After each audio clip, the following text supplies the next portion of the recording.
State lawmakers are moving a bill forward to increase homeowners' discount on property taxes by 5 times. Part of a push by state leaders to lower homeowners' monthly bills. But Oklahoma County assessor says if the plan passes, it would have dire consequences on every single Oklahoman. News 4's Spencer Humphrey here in studio to explain. Spencer. Yeah, and Oklahoma's county's tax assessor says that he is by no means a fan of taxes, as just about anyone is, but he says Oklahoma's property taxes are already among the lowest in the nation and simply have no room left to cut without crippling the state's schools and counties. And he says the real culprit causing your monthly bills to skyrocket more than anything is something lawmakers aren't addressing.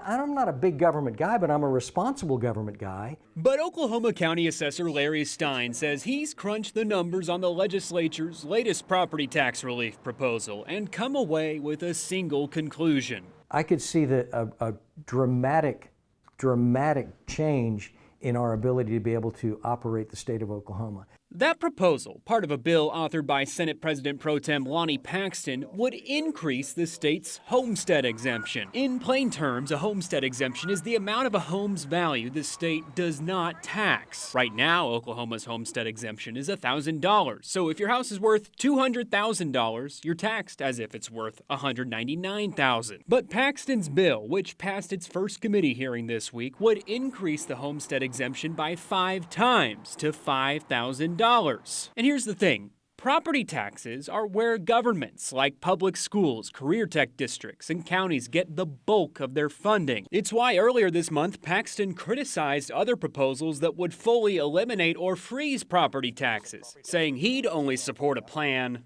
that's not going to destroy counties and schools. But Stein says Paxton's proposal to quintuple the homestead exemption would cost school districts, tech centers, and counties across the state about a $1.2 billion hit in the first year. That's about a fifth, he says, of the total $5.7 billion in property taxes they currently have to split among each other. If you lose $1.2 billion for funding education, you're not cutting fat.